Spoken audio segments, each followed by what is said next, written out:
एक बौद्ध भिक्षुक और उनका शिष्य एक जंगल में कुटिया बनाकर रहा करते थे। बौद्ध भिक्षुक अब बूढ़े हो चुके थे और उनका शिष्य अभी जवान था। बूढ़े बौद्ध भिक्षुक एक बहुत ही बड़े ध्यानी व्यक्ति थे। जब वे ध्यान करने बैठते तो 2-2 दिनों तक ध्यान ही करते रहते। उन बूढ़े बौद्ध भिक्षुक के पास एक बहुत ही अनोखी शक्ति थी कि वो ध्यान की अवस्था में भविष्य को भी देख सकते थे। एक दिन जब वो ध्यान कर रहे थे तो उन्होंने देखा कि आज से 8वें दिन उनके उस युवा शिष्य की मृत्यु हो जाएगी। उन्होंने अपने शिष्य को अपने पास बुलाकर कहा, मैं तुम्हें अगले 7 दिनों की छुट्टी देता हूँ। तुम इन 7 दिनों के लिए अपने घर रहकर आ सकते हो। शिष्य ने खुशी से कहा, क्या यह सच है गुरुवर? गुरु ने कहा, हाँ, मेरा पिछले कई दिनों से अपने घर वालों से मिलने का मन भी कर रहा था। शिष्य ने मुस्कुराते हुए कहा। गुरु ने कहा, ठीक है, तो अब तुम जा सकते हो, लेकिन याद रहे 8वें दिन की शाम होने तक तुम्हें यहाँ वापस पहुँचना है। शिष्य ने हाँ में सर हिलाते हुए कहा, ठीक है गुरुवर, मैं पहुँच जाऊँगा, लेकिन आप अपना ख्याल रखिएगा। अब आप बूढ़े हो चुके हैं, इसलिए आश्रम का कोई भी काम हो उसे मेरे लिए छोड़ देना, मैं वापस आते ही उसे कर दूंगा। इसके बाद शिष्य गुरु का आशीर्वाद लेकर पहाड़ी से नीचे उतर गया, बिना यह देखे कि गुरु की आंखों में अपने शिष्य को खोने का दर्द था। शिष्य के गांव के रास्ते पर एक नदी पड़ती थी। उस नदी के किनारे चींटियों का एक हिल था जहां लाखों चींटियां थीं। उनमें से कुछ चींटियां लगातार हिल के अंदर जा रही थी और कुछ बाहर आ रही थी, जिसमें से कुछ चींटियां एक दूसरे से टकरा जाती और फिर अपना रास्ता बदल लेती। यह सब देख उस शिष्य को बड़ा आनंद आ रहा था। वह कुछ देर तक वहीं खड़ा होकर उन चींटियों को देखता रहा।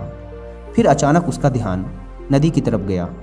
उसने देखा कि नदी का पानी धीरे धीरे बढ़ रहा है, जिससे उठने वाली लहरें चींटियों के हिल के पास तक पहुंच सकती हैं, जिसके वजह से ये लाखों चींटियां बेवजह मारी जाएंगी।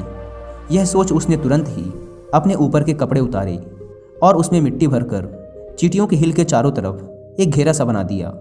साथ ही उसने बड़े ही कलात्मक तरीके से मिट्टी को काट कर एक छोटी सी नाली बना दी, ताकि लहरों से आने वाला पानी नाली के माध्यम से वापस नदी में चला जाए। इसके बाद वह नदी पार कर अपने घर चला गया। घर पहुंचने के बाद उसके 8 दिन कब बीत गए उसे पता ही नहीं चला। 8वें दिन उसे याद आया कि आज शाम तक तो गुरु ने आश्रम में वापस लौटने का आदेश दिया था। उसने उस रात ही अगली सुबह आश्रम के लिए निकलने हेतु सारी तैयारी कर ली थी। सुबह होते हुए आश्रम के लिए निकल पड़ा। उसे उम्मीद थी कि वो शाम होने से पहले आश्रम वापस पहुंच जाएगा। शाम हो चुकी थी।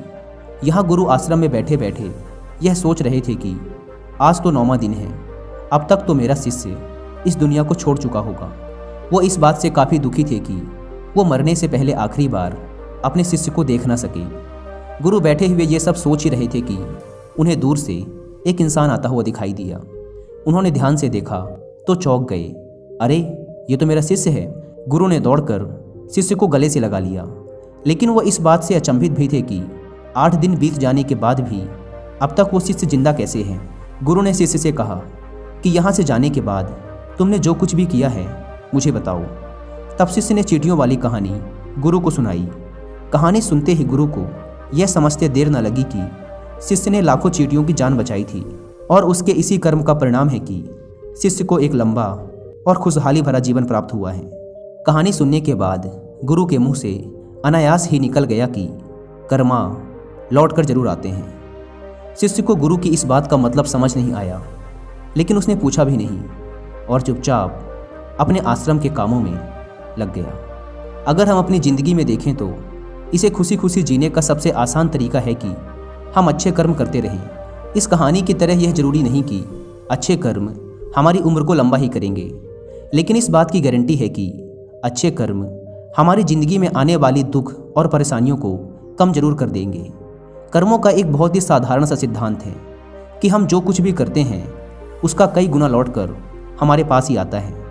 फिर चाहे वो अच्छे कर्म हों या बुरे, दोनों ही कई गुना होकर हमारे पास आते हैं। अच्छे कर्म करने के लिए ये ज़रूरी नहीं कि हमारे पास पैसा ही होना चाहिए, और ना ही सिर्फ किसी की जान बचाना ही अच्छा कर्म कहलाता है। किसी असहाय की छोटी सी मदद करना भी अच्छा कर्म है। किसी डीमोटिवेटेड इंसान को मोटिवेट करना भी अच्छा कर्म है।